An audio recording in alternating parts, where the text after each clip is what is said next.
안녕하세요. 믿었은 가족 여러분. 오늘 하루도 이 세상을 의지하지 않으시고 세상의 나라와 권세를 의지하지 않고 정말 하나님만을 의지하시면서 살아가시는 하루가 되시길 기도합니다.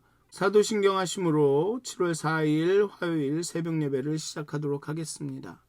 전능하사 천지를 만드신 하나님 아버지를 내가 믿사오며 그 외아들 우리 주 예수 그리스도를 믿사오니 이는 성령으로 잉태하사 동정녀 마리아에게 나시고 본디오 빌라도에게 고난을 받으사 십자가에 못 박혀 죽으시고 장사한 지 사흘 만에 죽은 자 가운데서 다시 살아나시며 하늘에 오르사 전능하신 하나님 우편에 앉아 계시다가 죄로서 산 자와 죽은 자를 심판하러 오시리라.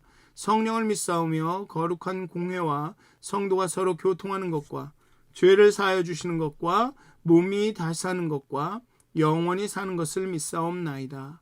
아멘. 찬송가 300장 내 마음이 낙심되며 함께 찬양하시겠습니다. 찬송가 300장입니다. 내 마음이 낙심되며.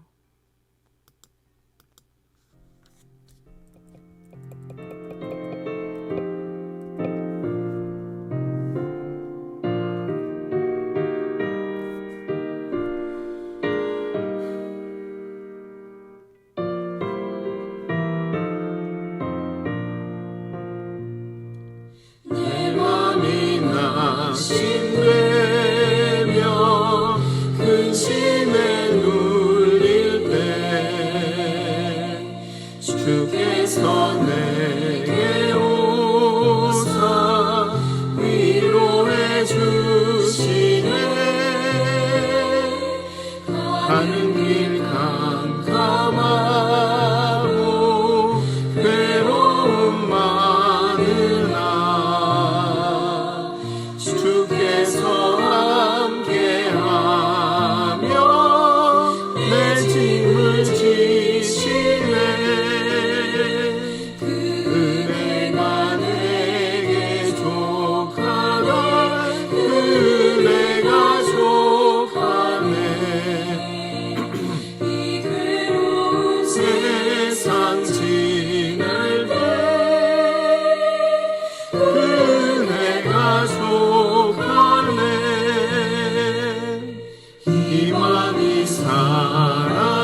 같이 기도하시겠습니다.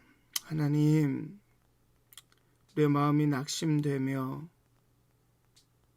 참으로 어린아이처럼 떼쓰고 투정 부리고 싶어질 때 하나님, 그 은혜가 내게 족함을 기억하게 하여 주시옵소서. 여전히 자라지 못하고 성장하지 못한 우리 안에 있는 그 어린아이들을 하나님 긍휼히 여겨주시고, 하나님의 은혜와 사랑 가운데 우리가 온전히 성장할 수 있도록, 자라날 수 있도록, 정말 우리가 경험한 하나님의 그 깊은 사랑을 쫓아 예수 그리스도를 닮아 살아갈 수 있도록 하나님 우리의 마음의 문을 열어주시옵소서. 우리의 마음의 문을 열어주시옵소서. 우리의 눈을 열어주시옵소서. 감사합니다. 예수님의 이름으로 기도하였습니다. 아멘. 오늘 함께 나누실 말씀은 다니엘서 11장 20절에서 35절까지의 말씀입니다. 다니엘서 11장 20절에서 35절까지의 말씀입니다. 제가 봉독하도록 하겠습니다. 다니엘서 11장 20절에서 35절까지의 말씀입니다. 그 왕의를 이을 자가 압제자를 그 나라의 아름다운 곳으로 두루 다니게 할 것이나 그는 분노함이나 싸움이 없이 몇 날이 못되어 망할 것이요, 또 그의 왕위를 이을 자는 한 비천한 사람이라 나라의 영광을 그에게 주지 아니할 것이나 그가 평안한 때를 타서 속임수로 그 나라를 얻을 것이며, 넘치는 물 같은 군대가 그에게 넘침으로 말미암아 패할 것이요, 동맹한 왕도 그렇게 될 것이며, 그와 약조한 후에 그는 거짓을 행하여 올라올 것이요, 소수의 백성을 가지고 세력을 얻을 것이며, 그가 평안한 때에 그 지방의 가장 기름진 곳에 들어와서 그의 조상들과 조상들의 조상이 행하지 못하던 것을 행할 것이요, 그는 노력하고 탈취한 재물을 무리에게 흩어주며 계략을 세워 얼마 동안 산성들을 칠 것인데 때가 이르기까지 그러하리라. 그가 그의 힘을 떨치며 용기를 다하여 큰 군대를 거느리고 남방왕을 칠 것이요, 남방왕도 심히 크고 강대한 군대를 거느리고 마다 싸울 것이나 능히 당하지 못하리니, 이는 그들이 계략을 세워 그를 칠민이라. 그의 음식을 먹는 자들이 그를 멸하리니 그의 군대가 흩어질 것이요, 많은 사람이 엎드려져 죽으리라. 이 두 왕이 마음에 서로 해하고자 하여 한 밥상에 앉았을 때에 거짓말을 할 것이라. 일이 형통하지 못하리니 이는 아직 때가 이르지 아니하였으므로 그 일이 이루어지지 아니할 것임이라. 북방 왕은 많은 재물을 가지고 본국으로 돌아가리니 그는 마음으로 거룩한 언약을 거스리며 자기 마음대로 행하고 본토로 돌아갈 것이며, 작정한 기한에 그가 다시 나와서 남방에 이를 것이나 이번에는 그 전번만 못하리니, 이는 기띔의 배들이 이르러 그를 칠 것임이라. 그가 낙심하고 돌아가면서 맺은 거룩한 언약에 분노하였고 자기 땅으로 돌아가서는 맺은 거룩한 언약을 배반하는 자들을 살필 것이며, 군대는 그의 편에 서서 성소 곧 견고한 곳을 더럽히며 매일 드리는 제사를 폐하며 멸망하게 하는 가증한 것을 세울 것이며, 그가 또 언약을 배반하고 악행하는 자를 속임수로 타락시킬 것이나 오직 자기의 하나님을 아는 백성은 강하여 용맹을 떨치리라. 백성 중에 지혜로운 자들이 많은 사람을 가르칠 것이나 그들이 칼날과 불꽃과 사로잡힘과 약탈을 당하여 여러 날 동안 몰락하리라. 그들이 몰락할 때에 도움을 조금 얻을 것이나 많은 사람들이 속임수로 그들과 결합할 것이며, 또 그들 중 지혜로운 자 몇 사람이 몰락하여 무리 중에서 연단을 받아 정결하게 되며 희게 되어 마지막 때까지 이르게 하리니, 이는 아직 정한 기한이 남았음이니라. 아멘. 21절부터 45절까지는 안티오코스 4세 에피파네스와 관련된 이야기입니다. 안티오코스 4세의 통치는 다니엘서가 그리는 땅의 역사의 마지막 때가 됩니다. 정치적으로 보자면 안티오코스 4세는 권력 의지가 강하고 정치적 이해타산에 빠른 냉혹한 현실 정치가로 평가될 수도 있지만, 신학적 관점에서 보자면 예루살렘 성소를 더럽히고 율법에 신실한 유다 사람들을 박해한 교만한 왕이었습니다. 21절을 가기 전에 20절에 그 왕위를 이을 자가 압제자를 그 나라의 아름다운 곳으로 두루 다니게 할 것이나 라고 이야기하고 있습니다. 아마 이는 그 안티오코스 3세 앞부분에서 이야기했던 19절까지 이야기했던 안티오코스 3세의 뒤를 이은 셀류커스 4세였습니다. 또 역시 지난 토요일날 말씀드린 대로 어떤 역사적 사실을 좀 알고 있지 않으면 유럽사나 이 세계사를 알고 있지 않으면 참 이해하기 힘든 장이 11장이죠. 그래서 안티오코스 3세를 그 왕위를 이어서 이제 셀류코스가 나왔습니다. 근데 여기서 압제자라고 했는데 이 압제자는 그 실제로 의미하는 의미가 세금 징수관이라고 볼 수 있을 것입니다. 그래서 이 셀류커스 4세는 이 로마에게 물어야 할 막대한 배상금이 있었는데, 이 셀류커스 4세가 이 예루살렘에 파견한 관리를 통해서 여기서 나오는 압제자죠. 이 세금을 징수하는 겁니다. 여기저기를 돌아다니면서 이스라엘에서 세금을 징수해서 로마에게 그 빚을 갚으려는 배상금, 아마 전쟁에 져서 그 배상금을 갚으려는 그 장면하고 관련이 있습니다. 근데 예루살렘 성전에 이 막대한 금이 있다라는 것을 알게 된 이 집행관, 즉 이 압제자가 그 당시의 대제사장이었던 오니아스의 만류에도 불구하고 성전으로 난입해서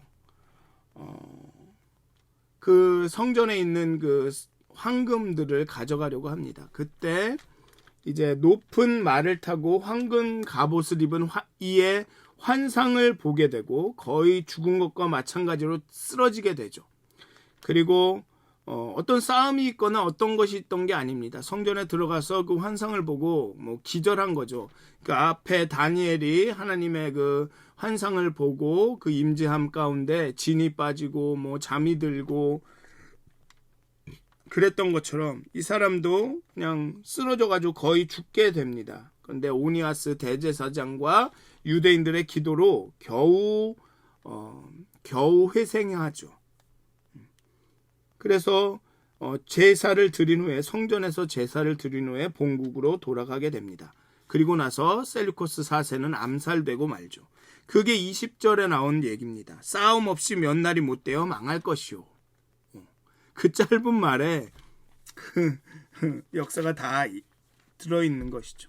그 다음에 21절부터는 35절까지는 주인공 안티오코스 4세, 즉 스스로를 에피파네스라고 불렀던 신의 아들, 나는 신이다 라고 불렀던 안티오코스 4세의 이야기입니다.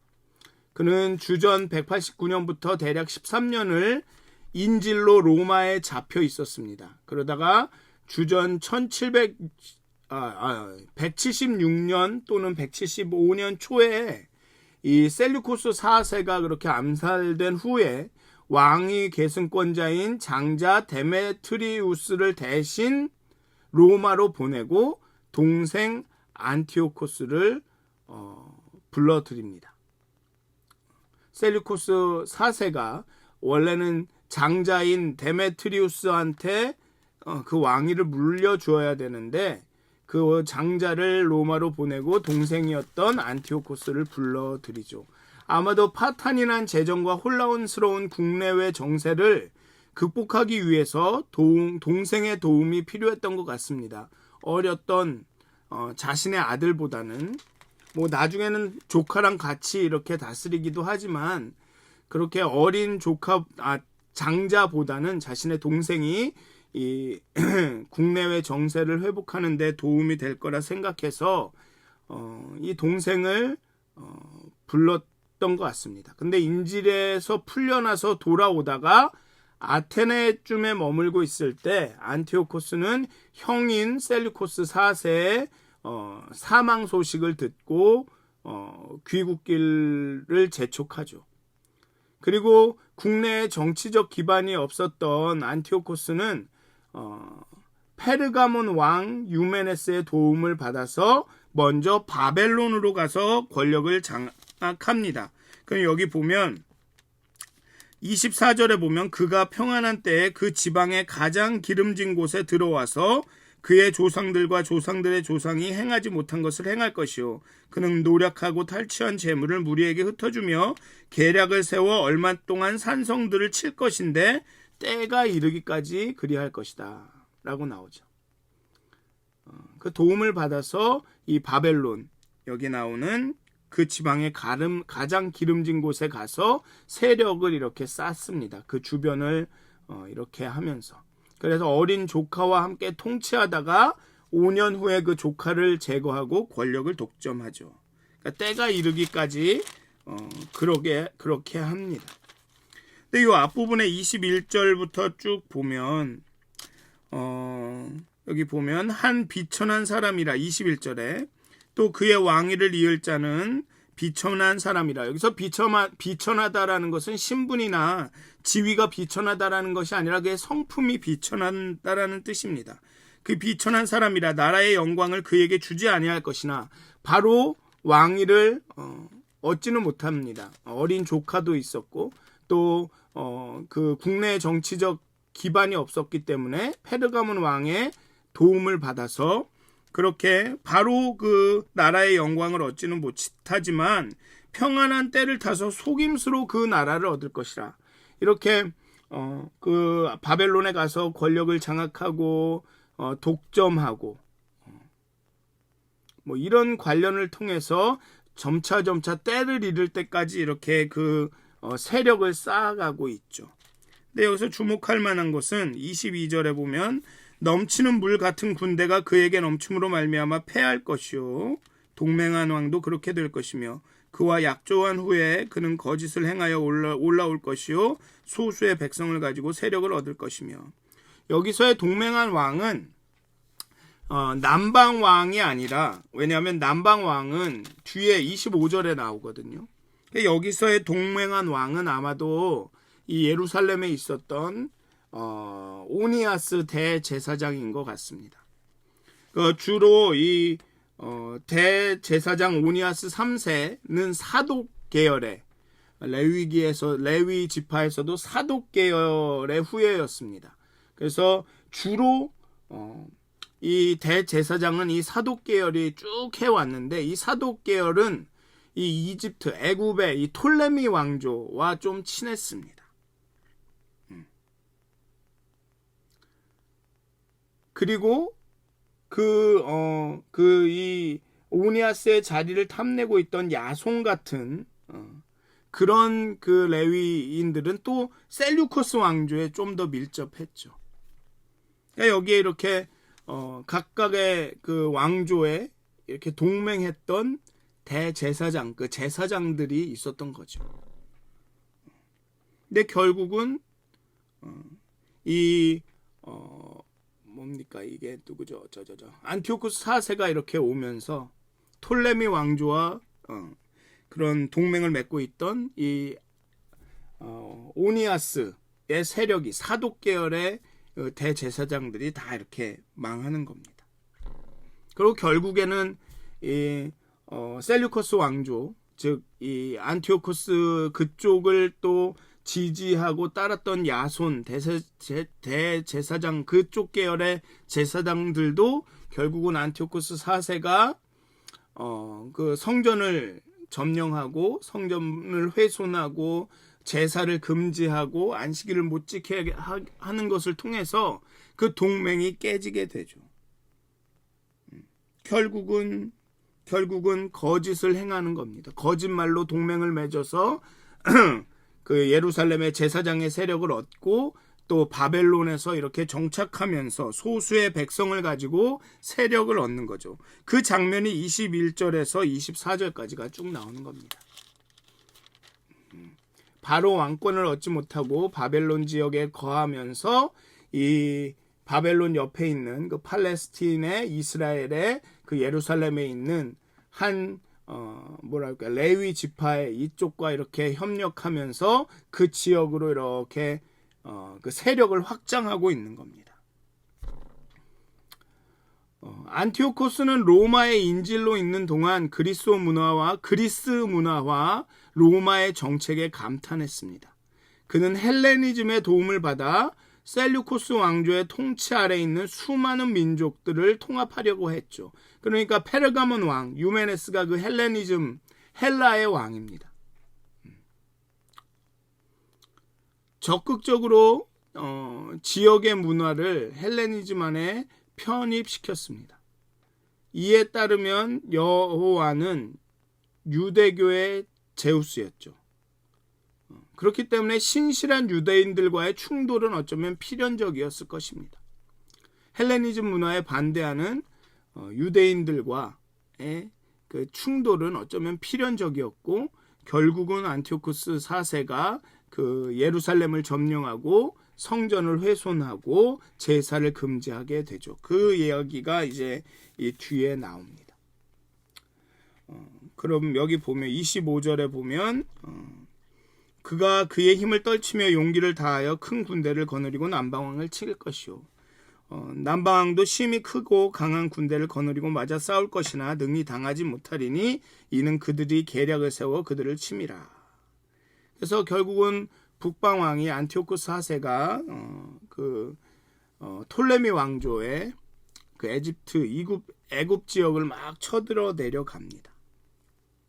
근데 또 그냥 막 싸우기도 하고 뒤에 보면 27절에 보면 한 밥생에 앉아서 타협도 합니다. 그렇지만 모든 것이 다 거짓말이죠. 일이 형통하지 않습니다. 그렇지만 아직 때가 이르지 아니하였으므로 그 일이 이루어지지 아니할 것임이니라.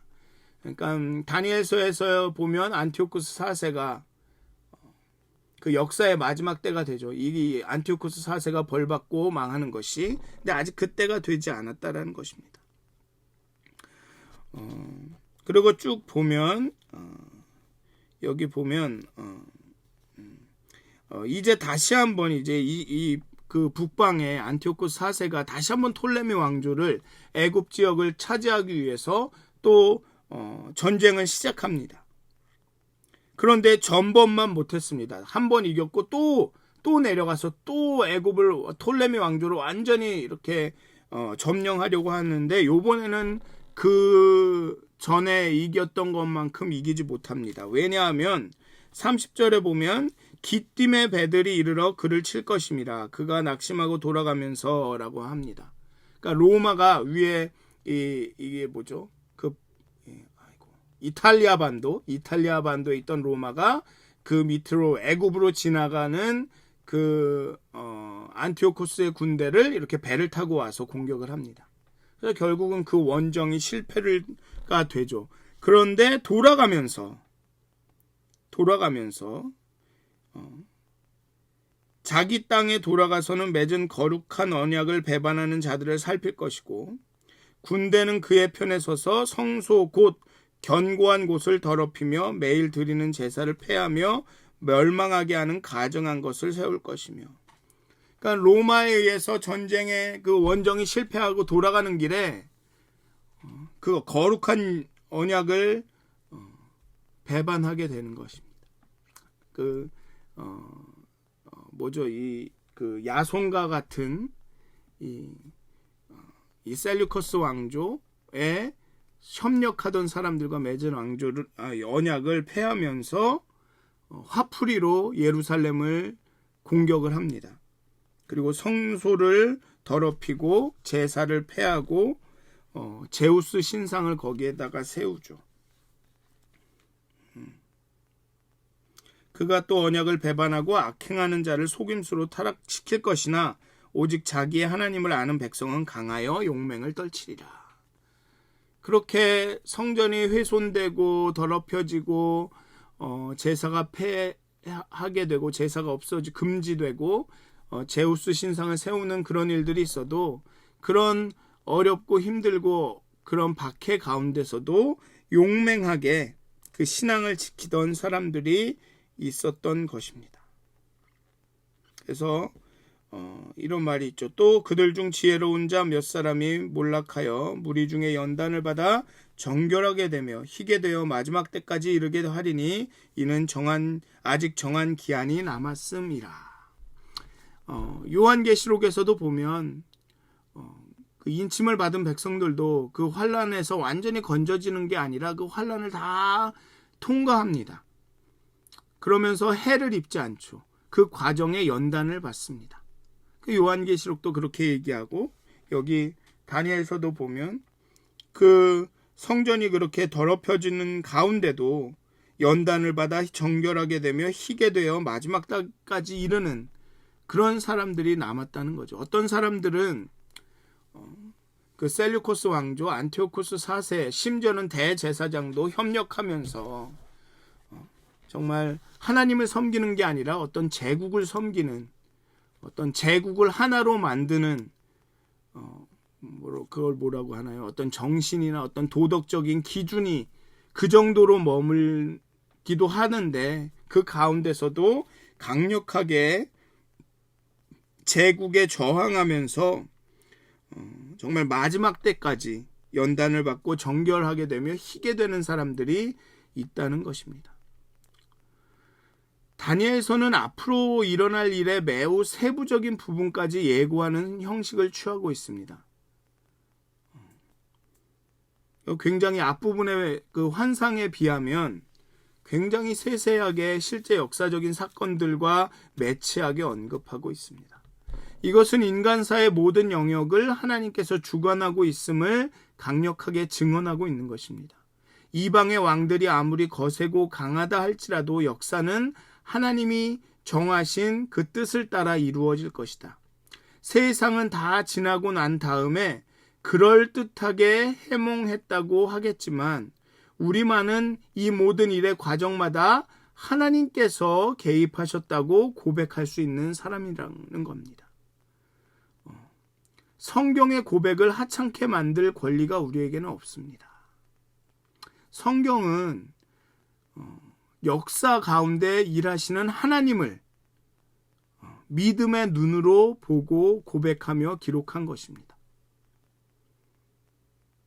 그러니 세상의 역사와는 다르죠. 분명히 다릅니다.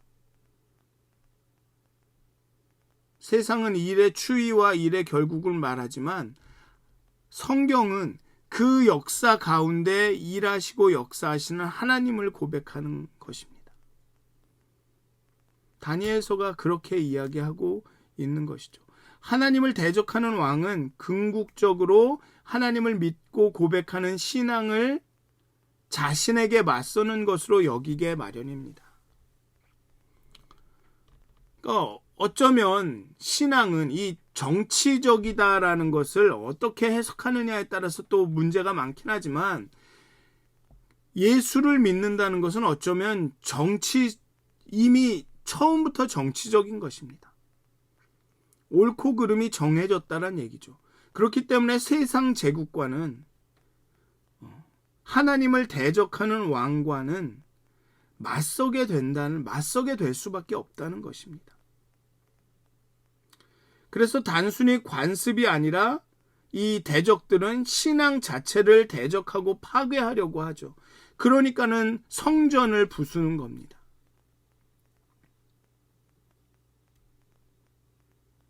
그렇기 때문에 하나님을 믿는 이들은 제국의 세력이 기승을 부릴 때 필연적으로 박해를 받습니다. 하나님의 복음은 우리의 삶을 편안하게 만드는 것이 아닙니다. 그래, 너 잘 살고 있어. 너 괜찮아. 그게 복음이 아니죠. 사실 복음은 우리를 불편하게 만드는 겁니다. 사실은 예배는 우리를 편안하게 만들어서는 안 됩니다. 우리를 불편하게 만들어야 합니다. 내가 살아온 이 방식, 내가 살고 있는 이 세상이 불편하게 느껴지도록 만드는 게 예배고 복음이어야 합니다. 내가 이렇게 예전부터 이렇게 살아왔는데 그냥 그대로 편하게 살 거야 이렇게 말하지 못하게 만드는 게 하나님의 복음이라는 거죠. 신앙은 약속된 승리를 현재화하는 일입니다. 십자가에서 예수님이 이루신 그 승리를 현재화하는 일이죠. 하나님을 믿는 이들은 제국의 세력이 기승을 부릴 때 필연적으로 박해를 당하지만 굴복하지 말고 저항하고 견뎌야 합니다. 그러니까 다니엘서가 자칫 잘못하면 그냥 세상의 흐름에 몸을 맡겨라. 문화도 학문도 배웠고 그 이름도 바꿨고 그냥 가끔 왕이 주는 음식이나 포도주만 거절하고 창문 열고 기도만 했으니까 우리 교회만 열심히 나오고 기도만 열심히 하면 끝이다 라고 생각하시면 안 됩니다. 굴복하지 말고 저항하고 견뎌야죠. 버텨야 합니다. 견디고 버티고 살아나야 합니다. 그냥 it is what it is. 삶이 그렇지 인생이 그렇지 세상이 그렇지 그러면 안 된다는 거죠. 인간이 그렇지 그게 아니라 하나님이 주신 그 소망과 약속과 언약을 바라보면서 끊임없이 회개하고 돌이키고 그러면서 저항하고 버티고 견디고 살아가야 한다는 것입니다. 주일날에도 평균 수명과 건강 수명을 이야기했듯이 그냥 가늘고 길게 가기만 하는 게 신앙이 아니라는 것입니다. 아직 정한 기한이 남았다는 말에서 우리들은 신실한 자들에게는 환난이 불가피한 현실이지만 그 악한 세력이 활개치는 기간 또한 반드시 끝이 있음을 보여줍니다. 그리고 끝이 있다라는 것은 우리가 오늘을 살아갈 희망과 소망을 주는 거죠. 우리가 저항할 수 있는 힘이 되는 것입니다. 하나님이 정하신 때가 있다. 그래서 오늘 본문에 보면 한 두세 번, 여러 번 때가 되지 않았다라는 말들이, 기한이 차지 않았다라는 말들이 계속 반복이 됩니다. 이방의 왕들이 이렇게 여전히 기승을 부리고 이렇게 술수를 쓰고 승리를 하는 것은 아직 그들을 다루실 때가 아니기 때문이라는 겁니다. 때가 되면 하나님께서 나서실 것이라는 겁니다. 때가 있다라는 것입니다. 모든 것이 때가 있다는 것입니다. 비록 지금은 우리가 환난을 당하고 박해를 받는 것 같지만 때가 있다라는 것입니다. 하나님이 정하신 때가 있다라는 것이죠. 하나님이 정하신 때가 있음을 믿을 때 현재 세상을 가득 메우는 불의와 불법에 대해 굴복하지 않고 체념하지 않을 수 있습니다. 앞에서 말씀드린 대로 저항하는 거죠. 버티는 겁니다. 때에 대한 믿음은 우리를 숙명론자로 만드는 것이 아니라 때가 정해졌으니까 그냥 그대로 가는 거지. 그렇게 말하는 게 아니라 가장 어둠이 심할 때에도 곧 다가올 영광의 날을 확신하는 적극적인 저항적 그리스도인으로 바꿉니다. 만듭니다. 그러니까 다니엘서가 역사는 결국은 불순종으로 악으로 이렇게 치닫고 있다라는 그런 역사관을 갖고 있음에도 불구하고 그런 역사와 그런 환경과 그런 세상 가운데 이방의 땅에서 그렇게 가장 어두움이 심할 때 하나님이 없는 것 같은 그런 이방 땅에서도 하나님께서 통치하고 다스리고 계시고 하나님의 영광이 곧 임할 것이라는 그 확신 가운데 다니엘은 자신이 할 수 있는 가장 적극적인 저항을 하는 그런 그리스도인으로 버티고 견디고 살아갑니다. 심지어는 70년의 약속이 이루어졌지만 이루어진 것 같지 않은 그런 현실 가운데서도 저항하며 버티며 견디며 살아가고 있습니다. 이게 그리스도인의 숙명입니다. 이 세상에 몸을 갖고 사는 그리스도인의 숙명, 이 세상에 속하지는 않았지만 이 세상에서 살아가야 하는 그리스도인들의 숙명입니다. 이 세상을 아직은 기한이 차지 않아서 이 세상을 떠날 수는 없지만 이 세상에 저항하면서 버티고 견디고 살아가야 하는 것. 아무것도 변하지 않은 것 같은 하나님이 역사하고 있지 않고 악이 사단이 성하고 흥하고 강력한 것 같은 이 세상 가운데서 때가 있다. 아직 때가 되지 않았다. 하나님께서 이 악들을 다루실 때가 올 것이다 라는 것을 확신하면서 묵묵히 기도하며 내가 누구인지 하나님이 누구이신지를 기억하면서 그렇게 저항하는 그리스도인. 오늘 여러분들의 삶 가운데 그렇게 저항하셨으면 좋겠습니다. 그게 무엇인지 모르지만 여러분들이 하나님의 백성이고 자녀임을 그리스도임을 기억하게 해주는 그 어떤 것, 다른 것은 다 수용한다 하더라도 그 더 이상 수용할 수 없는 그 하나를 지키시면서 그렇게 내가 그리스도인임을 기억하시면서 세상의 그런 박해와 핍박 가운데 저항하시면서 그렇게 오늘 하루를 살아나가시기를 주님의 이름으로 축원드립니다. 기도하시겠습니다. 하나님, 세상의 제국은 생겼다가 없어지고 또 없어졌다가 생겨납니다. 때로는 대제사장들조차도 어떤 제국이 더 강력한지를 살피면서 그 제국의 시녀 노릇을 합니다. 이쪽과 저쪽의 시녀 노릇을 합니다. 하지만 그 가운데 정말 하나님을 믿는 신실한 사람들은 연단받고 정말 버티면서 더 거룩하여지고 깨끗하여지고 희게 되면서 정말 강력하게 저항하면서 버티고 살아갑니다. 하나님, 오늘 하루의 시간 동안 우리의 믿음에 도전하는 그 모든 도전에 정말 담대하게 저항하게 해주시옵소서.